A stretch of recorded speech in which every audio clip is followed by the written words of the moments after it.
This is Carl Hardesty for the National Birmingham Roller Club. What we're bringing you is the Volume 2 of the video that we've been working on. The birds that you'll be seeing flying would be my birds. We're flying with a barometric pressure of about 30.2, slightly overcast with a brisk wind. We've got about Clint Goins, who is my cameraman, came out and shot about 35 minutes of camera work, and what you'll be seeing will be sections that we took off of that. Pay close attention to the birds in action and then see what you see, and then when we get into the slow motion and the still frame, then you'll be able to make a little bit better judgment when we run through again.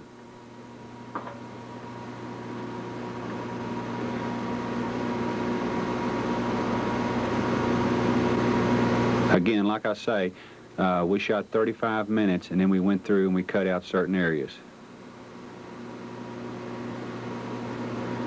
I think we've got about 7 minutes of actual flying time of what you're going to see as far as straight flying here at the beginning.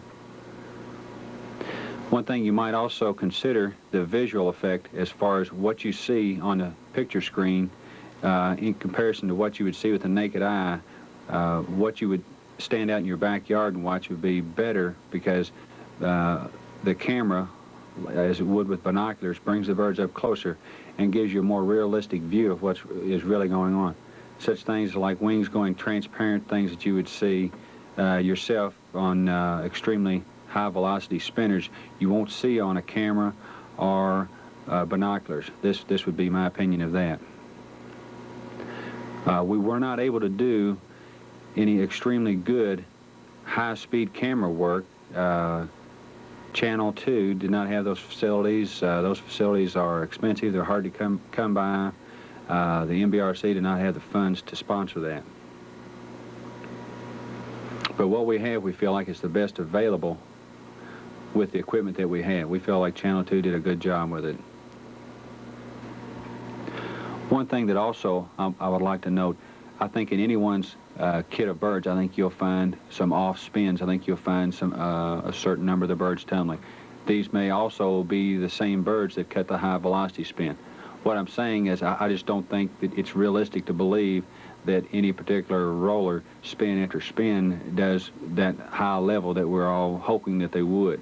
So consequently, when we look at a break, which when we get into the slow motion a little bit, I think you'll see the variations of the differences in quality from bird to bird. And if it was possible to isolate each individual bird, I think you would start to realize a certain percentage of the spins that that bird would cut, different birds being different, would be good, some would not be as good. In this slow motion section, we'll be highlighting tumbling, rolling, spinning, turns and breaks. The purpose of this would be so that you can see the difference in variations. We isolated a few select birds so that you could see this. The bird that you just saw spinning there is what I would call a good spinning pigeon. There would be in slow motion. We're going to come back to some spinning here shortly. We just thought that would be a good place to have an introduction. I think you'll notice too, as we go through this, that the faster the revolutions that the birds turn, the harder it is to see what they're doing. Here would be the tumbling pigeon. Notice how much slower the speed is. Also, you might notice when we get into the still frame and also this slow motion here, that the bird is not tucked as tight. Also, the wing action is much easier to see. You can see the stroke as the bird powers the spin on an up and down stroke.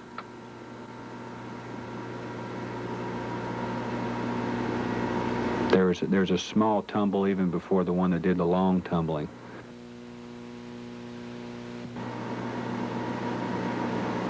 The lines that you see on the screen are that is the best we could do, but I still think we have the clarity to be able to do to get the points across that we're looking for. See the short tumble there? See the openness of the spin? Following on down. See the wings up and back?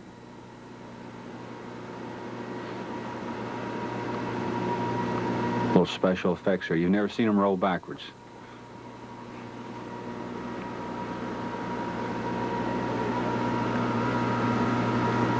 Notice again how open the bird is, how it's reasonably tight, but it's not that tight, and the speed is not that great.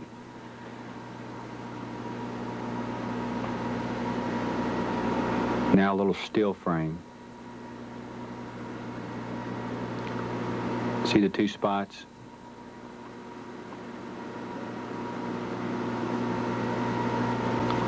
That would be rolling from a front view. A little faster than tumbling, but not fast enough to be called a spinner. Notice the wings as the wings come together. See the complete stroke. The pigeon does have good form in that it does make a good complete revolution. Notice in still frame, the wings in like a saucer-like shape. This shows that the form is there, but the speed is just not great enough.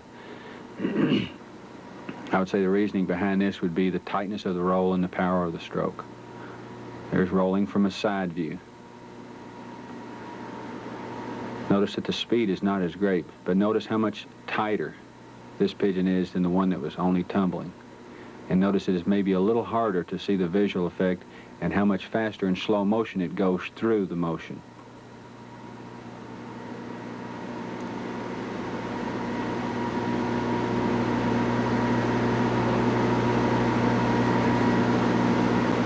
Notice the wing action. Yeah, it's almost like doing a backstroke, how the bird propels itself through the spin.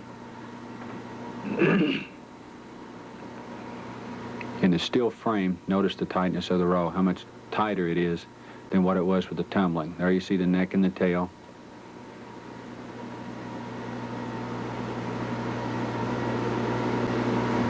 Spinning, this is what we're looking for. We want to put as many of these type in our kit of performing rollers as possible. This also being in consideration with how often they do it. The bird farthest to the right of the birds that are dropping, of the deeper set, is the one we want to look at.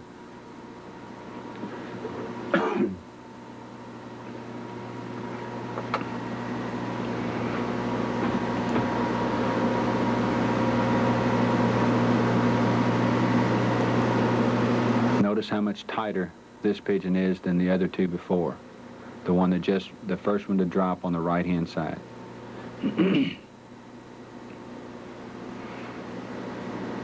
Okay, coming back up. Okay, it would be that one that just came through.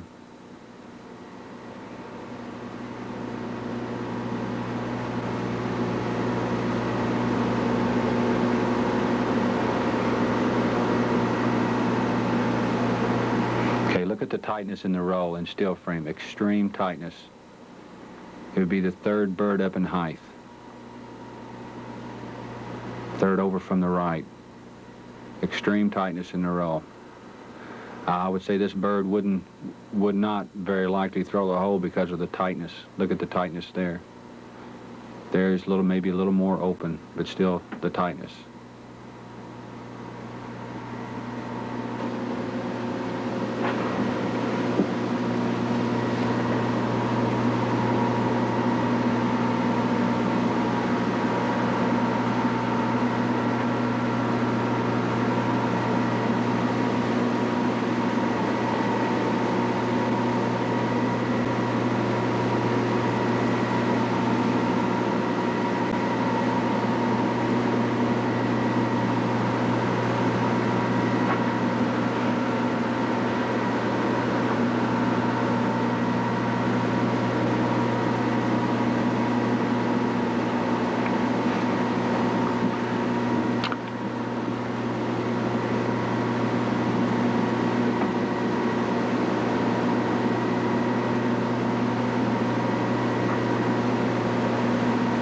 Okay, the break or the turn. Look for the individuals as quickly as possible that you feel like are doing a good job of what they're supposed to be. This is the same turn run back 4 straight times. What can the naked eye pick up in such a short period of time? All right, now in slow motion, follow particular birds. This is something you might want to run back and look at yourself a few times. Pick out a certain individual. One on the left there, saw the tumble.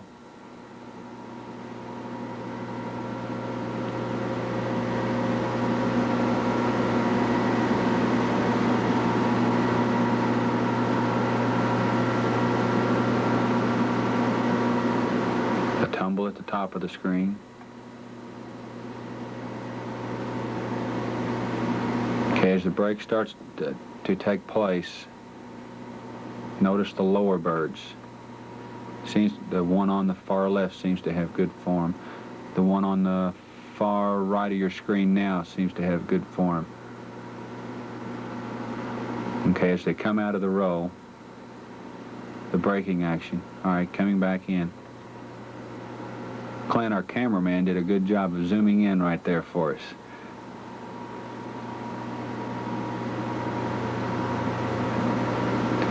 Look, try and search through the brake. Look at the different individuals. Look for the tightness in the roll.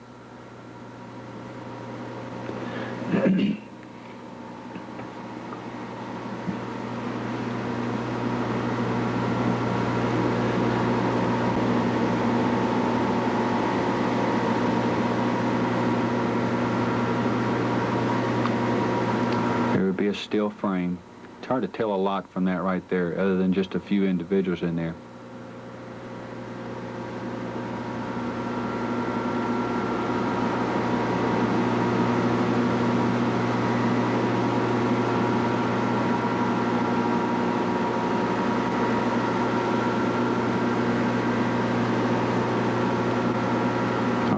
Here's another brake, looks like. Okay. No, that's the same brake. That'll be the last time looking at it. All right, here's another brake right here. This should, I think we'll run this at you probably 3 or 4 times.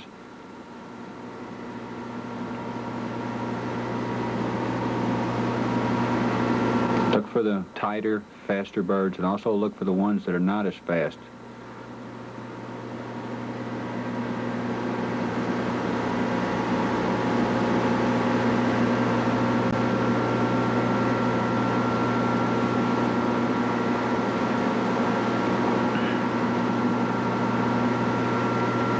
This brake would be more from a front view, giving you just a little different angle. The other one was more or less from a side angle.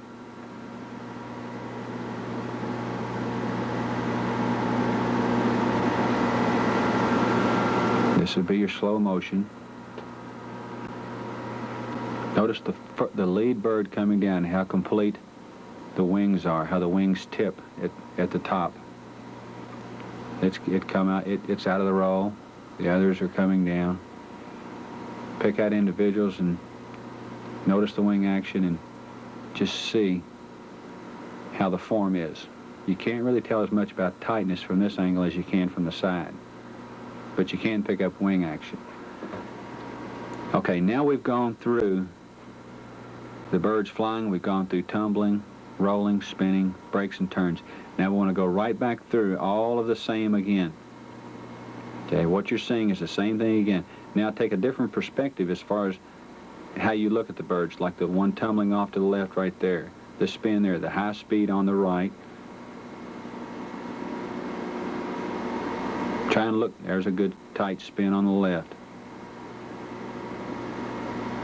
Look for the better spinners in there. Look for the ones that aren't putting as much into it. Look for the tightness in the roll, look for the wing stroke. Now that you've seen it in slow motion, you have maybe a little better idea of what to look for.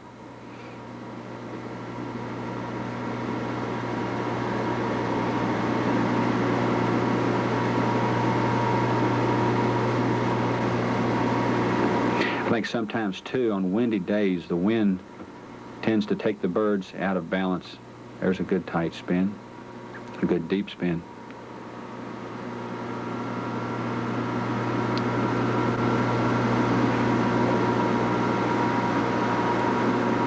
On the windier days, you'll see probably more tumbling than what you normally would in probably anybody's kit.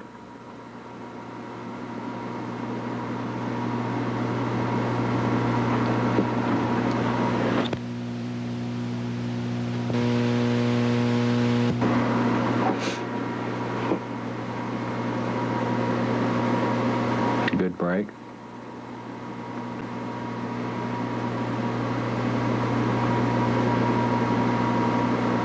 Not a lot there.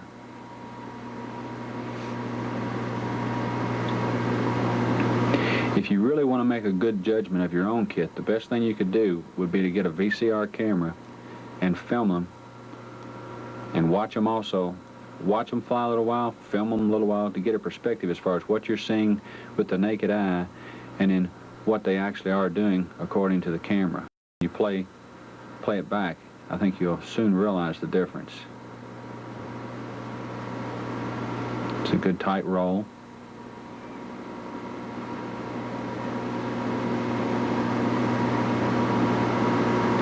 I don't think you're ever going to see on camera wings going transparent. Everything seems to come out. Well, it stands to reason because basically with I think the camera that Clint used had like a 10 power lens on it, which brought the birds up considerably close. Now going back through the slow motion again. After we've gone through it once, let's look at it again, and now you're a little more prepared for what you might see.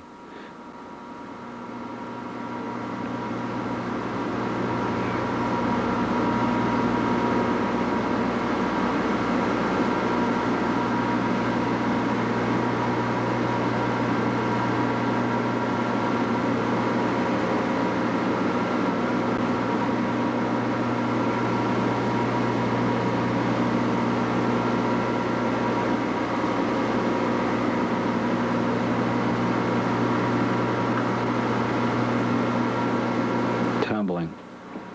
Even though the bird resembles a certain amount of tightness, if you were to see this bird in a normal kit, it probably wouldn't look that bad to you, but you would pick up that inevitable motion.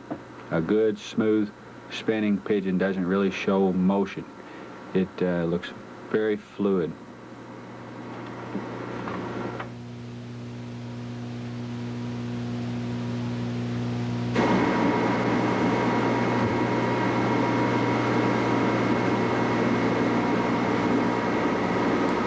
Even just watching the birds fly in slow motion, you get somewhat of an idea of a butterfly stroke. Of course, I think you have to consider too, in the wind that these birds are flying in, they would probably use more of a stroke than what they normally would.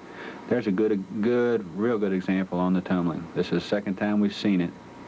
Notice the wings, it looks almost like a backstroke. I think that is the general stroke that the birds use to propel themselves through the spin.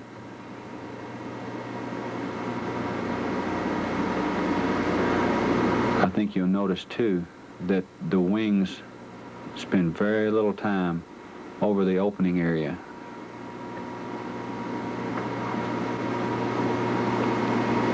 They almost seem to work their way around it.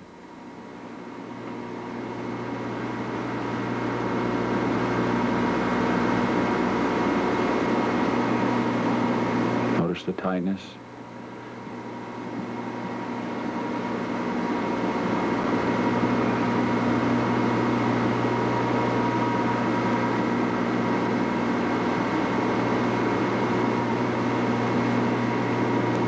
This bird would probably be relative to what I guess most people would consider an H pattern, which I don't feel like that necessarily constitutes a high velocity roll. I think it just typifies the position of the wings. There you can see by the still frame of how good the stroke is.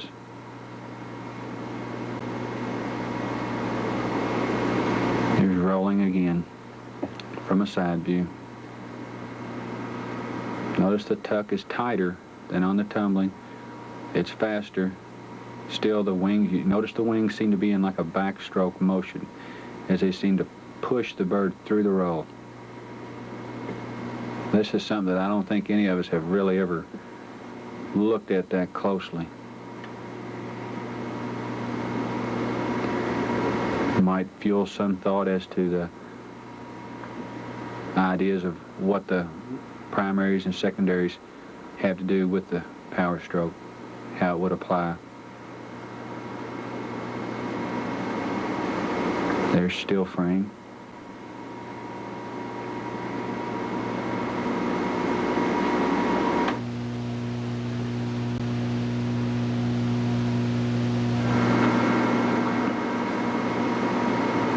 Notice the bird right above spinning, right above it. How tight that was. You should by now be able to pick out the tightest spinners in this group.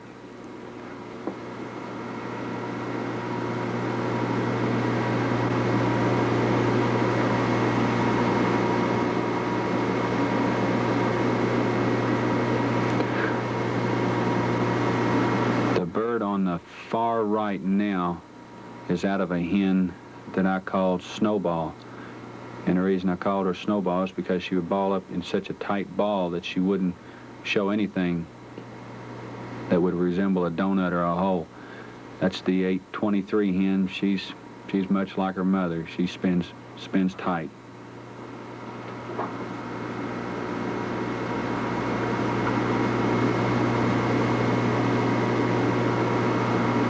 See how tight?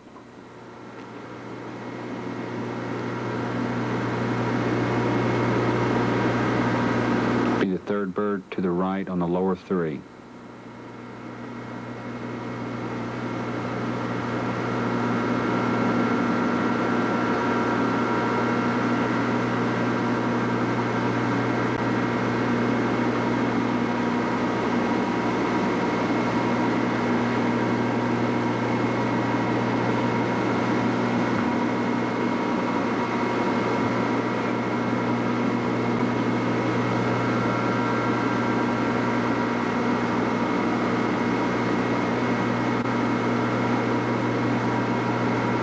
Notice the bird at the top of the screen, how tight the wings were.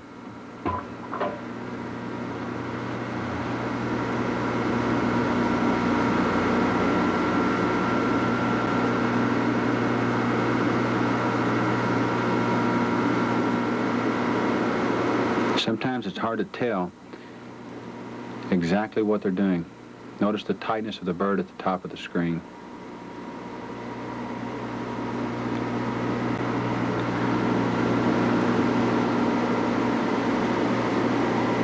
Turns and breaks.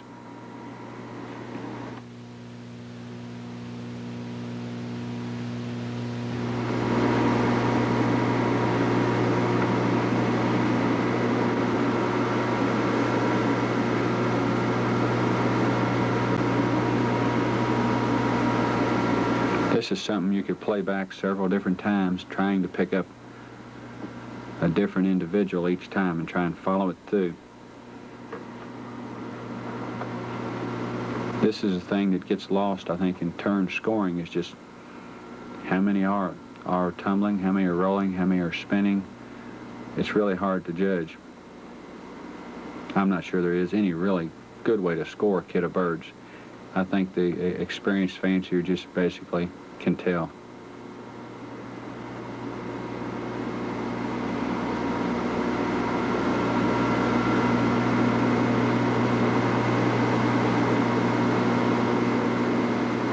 Look at the extreme tightness of the bird on the right.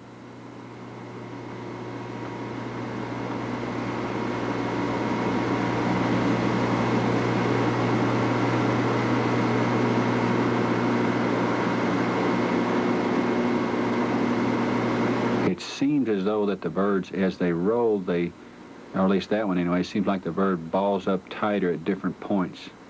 Seems like as it revolves around for one instant, it's just a little bit more open than it is at another point where it seems to be completely closed up.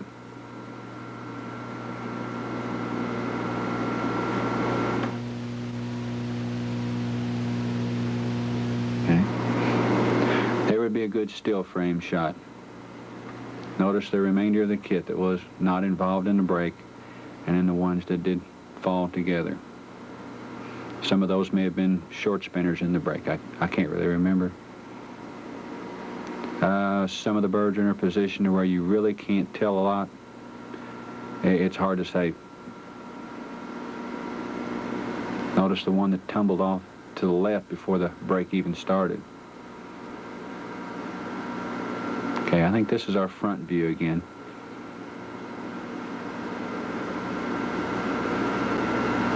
Okay, if you see something in one particular one, then follow it through and see what you can determine.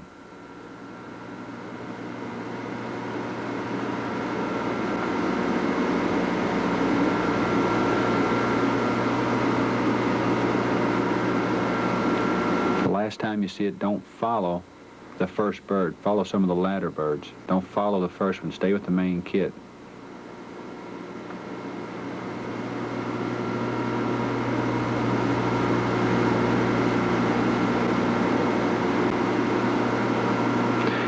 I think probably the most important thing we're looking for is tightness and velocity.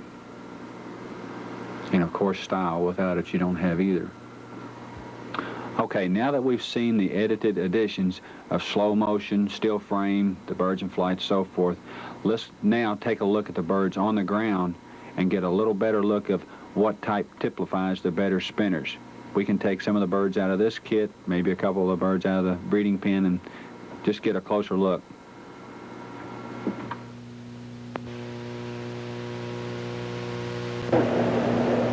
Okay, the birds that we have right here, this was the 823 hen that was in the kit. She was flying. She was probably one of the better spinners in there. I think we used her on the spinning column where the tightness was so great. Notice the station of the birds, how they have a reared back appearance. Little hen on the right hand side, she's a good performer. She's a short spinner, probably 5, 10, 15 foot. This little hen, oh, she probably goes sometimes maybe 8, 12 yards, somewhere around there. I want to take this one out. This is a theory that Jerry Bayman came up with, which expresses tightness in the roll.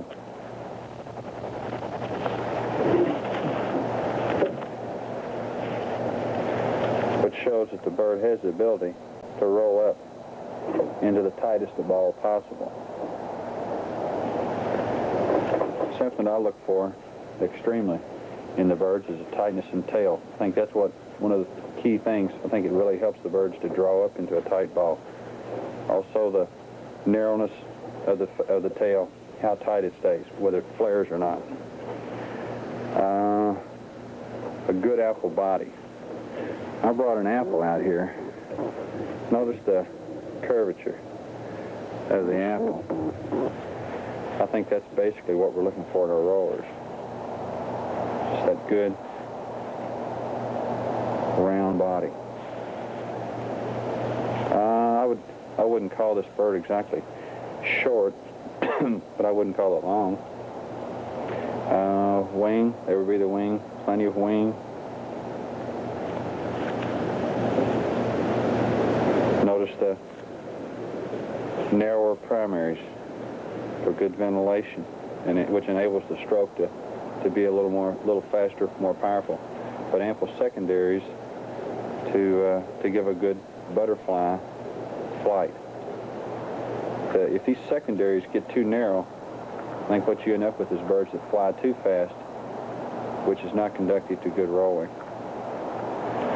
Okay, let's look at the other bird here. I've got a soccer ball and a pop bottle, which I put them out there for something relative to size, to make a comparison to how big these birds are. As far as that, I would call these not exactly small, but medium-sized birds. Some people would probably call them tiny, but I wouldn't.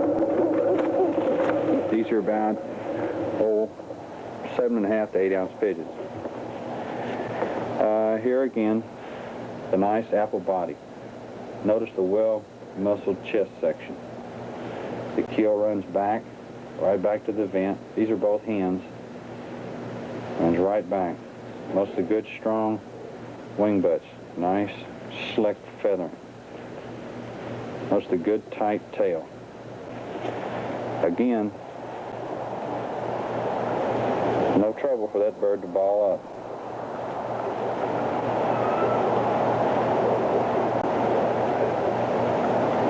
Still got a feather coming in and more. Good feather, ample secondaries, narrow primaries.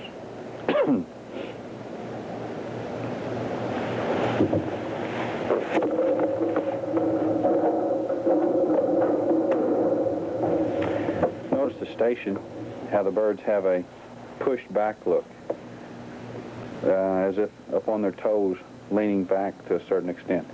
Birds that tend to go straight across don't tend to be those best rollers that we're looking for. Okay, let's go in and get a couple more and look at them. Little hen on the left there, she's getting a little wild there. That's a snowball.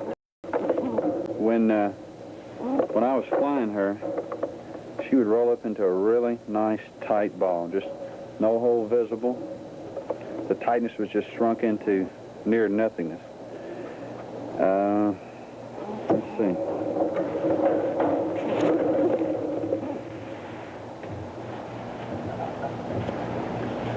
Again, we're looking for that nice apple body. See the comparison? Actually, there's where the body takes from right there to right there. That's what we're looking for, a good, round apple body. Notice the depth of the keel. Comparison to an apple. You might get something out of that. The roundness.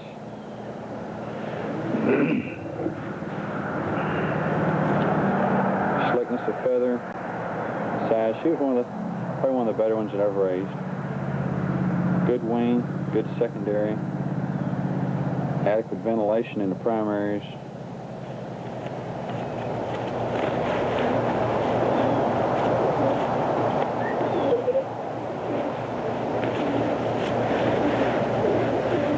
No trouble at all, balling up. I'm not putting any force on these birds. I'm just pushing them back.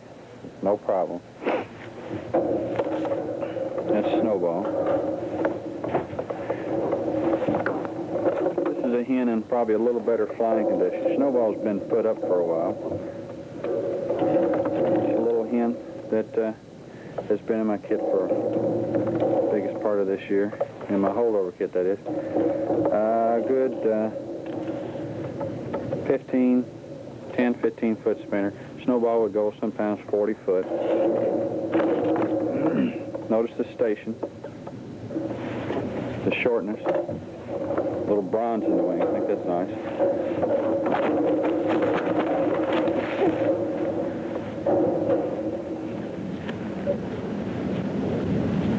Again, that nice apple body. See the shortness of the body? Nice apple body. Nice roundness. Yeah, you get the nice curve. These are the type of birds that are going to, by far, I think, excel over any others. Good muscle to propel that spin. Good wing. Primaries. Secondaries. Good tail muscle. Good slickness of feather. That's something that's very important, that slickness and feather. How tight that feather is. Shortness.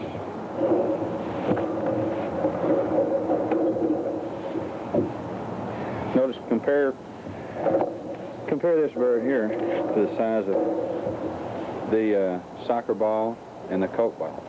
That gives you an idea for size. I'd say she would run probably 7.5 ounces. This hen in flying condition would run about the same, about 7.5 ounces. All right, let's look at a couple more. Okay, these two birds right here, these are two of my breed hens. This hen right here, she didn't really start to really show everything she could do until she was about 11 months old, and after that she was just about as good as they come. Just an awful good hen. She's been a good breed hen too. The hen on the right there, that's out of my 49 cock, which goes back to 9152, which people that know my birds know those numbers. Very powerful spinning bird, about 40 foot, just amazing how hard that bird could spin. Notice the well-balanced body. Notice the abundance of chest muscle. Notice the station, how she has like a pushback. Compare her in size. Notice the power in the wing butts. Let's handle her first.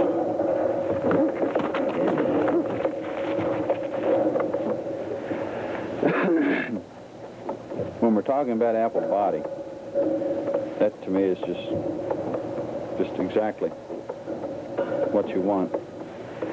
Notice again the apple. Notice how the apple has the curve. I really think that's what Bill Pinson was talking about when he more or less started the thing of apple body. Just a very powerful chest. Nice and round. Good slick feather. Good tight tail. Singleness of the tail feathers. Wings. All my birds, basically, the wings seem to look alike. I think that's through family breeding. Notice the gap in the primaries, secondaries, ample secondaries for flight. Good for power stroke. Notice the nice wedge shape. Notice how the bird contours. Let me get her up here. Notice how she contours to the back.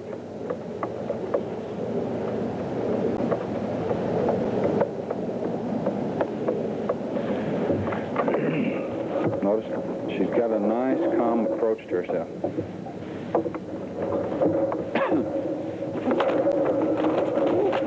As far as looks and markings in birds, I think this shows right here that you can have good markings in your birds as far as the color. Nice apple body again. Put your finger right at the front of the keel. Put your other one right behind the vent. And you get a picture of what the body really is on the pigeon. Front part being the craw. Notice the nice round body, just like the apple. You get the same picture either way.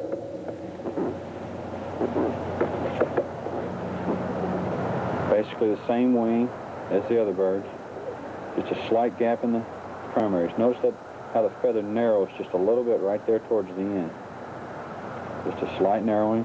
Not an abundantly wide secondary, but plenty wide. Same both sides.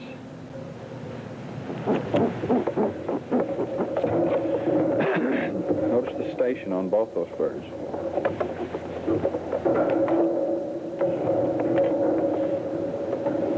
Okay, let's get a couple of cockbirds and look at them.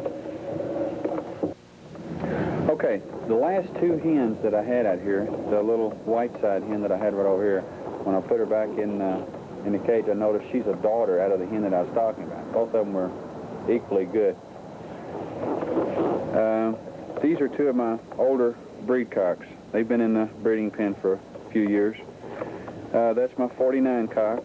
That's 61. They're out of my old 91 52 cock. Notice the powerful bodies on these birds. I've raised awfully good birds out of these two cocks. They would be probably both our second generation down off the old shooting star hen. The breed condition, I think they still look awfully good. Okay, notice the powerful apple body again. As they are larger than the hens, that's to be understood. Plus they've got the age on them. Good tight tail. Slickness of feather. Maybe a little more wing than what the hens had in the secondaries. This particular bird would roll anywhere from 20 to 60 foot. Just looked like a ball. Just probably one of the best performers I've raised as far as cockbirds. The mother to this bird, I put back out and flew her, and a hawk got her. I raised 4 birds out of her and then re-flew her. They're brothers, both out of the same pair. But they've both proven to be awfully good breeders. 61 was a much shorter spinning bird. He was only about 10, 15, 20 foot, but Had that good velocity. Notice the length of the body. It's a little shorter than 49, but you notice the apple body. One thing I've noticed with a lot of the better birds, they seem to have that good, pronounced wing butt. This good, strong arm muscle. A wing, probably just maybe a little smaller wing than 49. A little shorter bird. Good, tight tail. Nice slick feather. 49 looks more like the old 9152 than 61. Although I think I like the type on 61 maybe a little better. They're both, like I say, they've been excellent breeding birds. Might be able to compare size. Notice they still have that station, that reared back look. Like they could explode into the spin. Notice the nice station. Okay, let's look at a couple more cockbirds. Okay, I might mention that all the birds that I've brought out here to exhibit are the best spinning pigeons that I have. But something that you might want to remember is that just because a bird's made right, feels right, looks right, everything's right about it, that doesn't mean it has that inner genetic pool that really is necessary to make that bird the spinner that it is. Type, conformation, temperament, expression, all those things are the things that when the genetic pool is right, as far as that intangible thing of what makes a pigeon spin, what gives it the burst of energy, those are the things that make it as good as it possibly can be. When type is right, then if all the other things are right, the pigeon should be as good as it can be. This cockbird on the right is a cock that's out of the 61 cock, which is the bird on this side right here that you just looked at. And this would be a cock that's out of that particular cock. 61 was mated to a red check hen, and I produced that cock and then turned around and bred him to another pigeon and produced another cock. Both these are cock birds, red checks. Hard to believe I got a red check. I have so many blue checks. I don't have many. To me, these are clone birds in comparison to 61. They look so much like 61. Again, the wing. I think you're seeing the same wing over and over. Tight tail.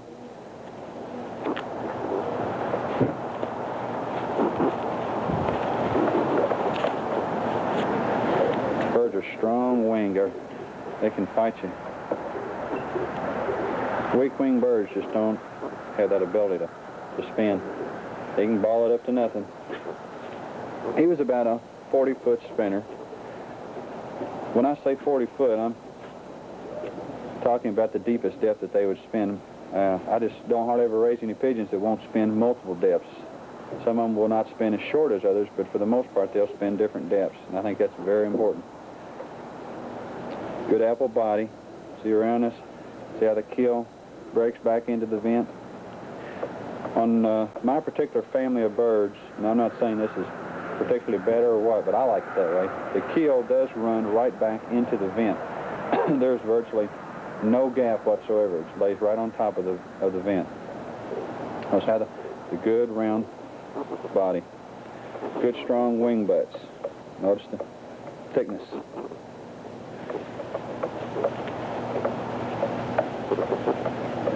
Good strong body. That's what they've got to have to stay up there and perform. Nice slickness of feather. The black flicking that you see in the tail there, to my knowledge, any red check which has that ash red factor, that black, you can tell right off that it's going to be a cockbird. It's a genetic trait. Sometimes it will maybe appear as a brown, and that won't really tell you anything. But if it's black, you can pretty well rely on that the bird's going to be a cock.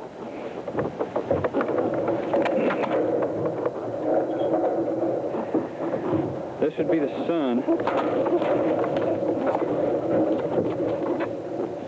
Now that particular cock there, notice the good stations that bird has. Notice he has that reared back look. Again, the black flecking.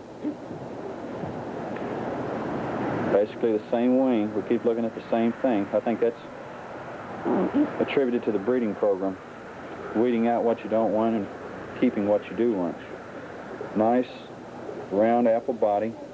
Nice wedge shape. See the shortness of the body? Right back, there's the end of the keel, or excuse me, end of the vent. There's the keel right there. There's just one's right on top of the other. There's the total length right there. There's the keel running right into the vent. I don't know if it makes any difference or not, but I've never had a bird, a hen, spin her egg sac out. And I've always tried to keep that keel and vent tight close together. Maybe that's the reason. I don't know. I notice friends of mine that are in the fancy, they've had birds spin their egg sac out, and handling their birds, I've noticed that that there was that gap between there. Okay, let's put these two back in there and get a couple more out and look at them. Okay, these are the last two birds I want to put out here for you. These are two of my breed cocks. Okay, the one on the right is out of 61. This is the only cock that I have that I'm breeding with that doesn't go back to my 9152. It's just a long genetic thing that I've taken sons and grandsons and worked with. He's just been a good producer, and he's a good spinner, and he goes back to the old rusty cock. He's got the shooting star blood behind him richly, so it's not that much different. It just doesn't have the, like I say, it doesn't have the 9152. Okay. These three cocks are the only three red birds that I have too. Again, notice that ash red factor, the black flicking. The things I really like about this bird, he has such a really good wedge shape. Notice how wedged that bird is. Good body conformation. Good, solid body. Notice the shortness of it. There's the back of the keel, the back of the vent, front of the keel. I like Rick Shaning's idea of going all the way back, or the dip in it. I like the birds to, again, I say that's what I feel like Bill Penson was talking about, apple body. I think you can see it there, the roundness. Wing, good narrow primaries, good secondaries. Again, on the secondaries, just to go over one more time, the width, secondaries being this way, now it gives the bird enough wing to maintain a good butterfly action. But yet when they're in the stroke, this doesn't drag. It enables the air to flow through that little slit right there. So when the birds are pumping through the spin, they don't get the drag out of this, but they do get the power inside, and they're able to maintain a good butterfly. Again, good slickness of feather, good tight wedge. It's a good spinner. Oh, 3 red birds in my loft. That's all I've got.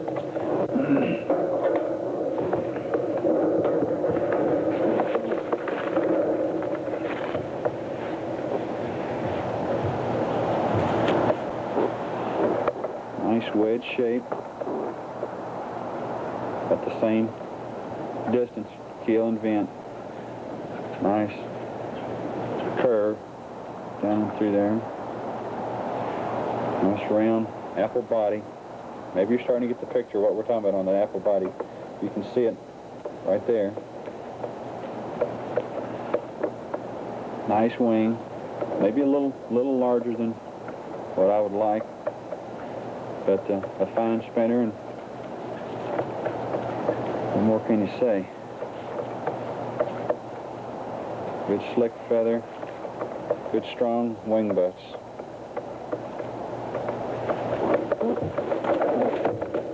Notice the station on both these birds. Nice up, reared up look.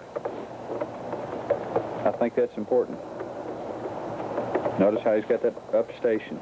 Compare his size to the Coke bottle and the soccer ball. Same thing over here. Nice up station. That's that getting back, ready to spin look. Okay, what I'd like to show you now is something that probably a lot of you can use, and it's a hawk trap that a friend of mine, he's a master falconer, brought over to me, and he also showed me how to make a better one. But I want to show it to you so that possibly it can help you with some of your bad situations with the hawks and falcons. Okay, I think in some of the publications in the past, I think a lot of you have probably seen the Swedish goshawk trap. It's a good trap, but my falconer friends tell me that this is really the best way to go. They say that it's like 100% catch ratio. I'm sure they'll lose a few, but they say this is really an outstanding way, especially in our situation with pigeons. What I've got here, actually this is a sparrow trap. Until I get the other one made, this will have to do. The pigeons go inside as bait, prey, but they can't be harmed. What you have here, it's like a, plan if you can zoom right in on top of one of these nooses. I'm going to put it down just a minute. That is a loop. It's fishing line, dyed black. That's fishing line, and it draws up into a noose, okay? All right, there are many of these things on top of this. This is 1/2 inch wire mesh. They're all over here. The thing is, the hawk comes in, he lands, and he gets tangled up in these things. When he moves, the nooses tighten up. It's just a noose. It just tightens right up on him, okay? All right, my falconer friend tells me the way to do this right for our situation would to be build it in a dome shape and put these all around it. Just find like something round, lay the wire mesh over it, mold it to it, put a wood base on it, probably put the door underneath on the wood base, put the pigeons through that, put the nooses all over it. They say that, well, as you can see right then, just by sticking my hand through there, you get snagged. But they're all over, as you can see. Something that he mentioned too, the knot that you tie, of course you tie onto there, but the knot that you tie right here is the one you have to be careful with. Make sure you have a good knot there. Something that won't easily come loose. Okay, let me put this up and then we'll have a couple of last closing comments. As you can tell, the way I'm bundled up here, it's a little chilly today. The people that I'd like to express a little gratitude to for getting behind this thing, particularly Rick Shaning and George Valiska. Rick was instrumental in the final push as far as his idea of video visits, which more or less triggered this thing a little, gave it a little better push. For a couple of years, I've been trying to work on this video thing, and we finally got to the point to where we had the capital to have Channel 2 come out and do this for us. George has been very supportive. Those of you that got the Volume 1, I hope when you get Volume 2 that you'll see that the Volume 1 was worth it for what we accomplished. Jerry Bayman was a lot of help in Volume 1. I think it's really been good for the hobby.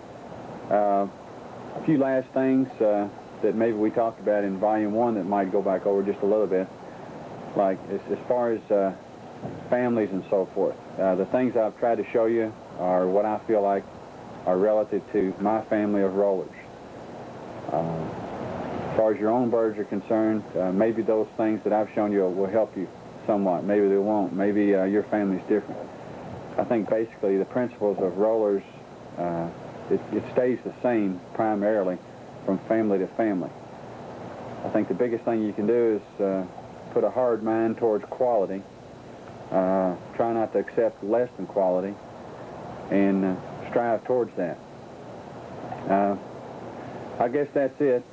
just want to thank everybody, and I hope you enjoy it. This is Carl Hardesty for the National Birmingham Roller Club.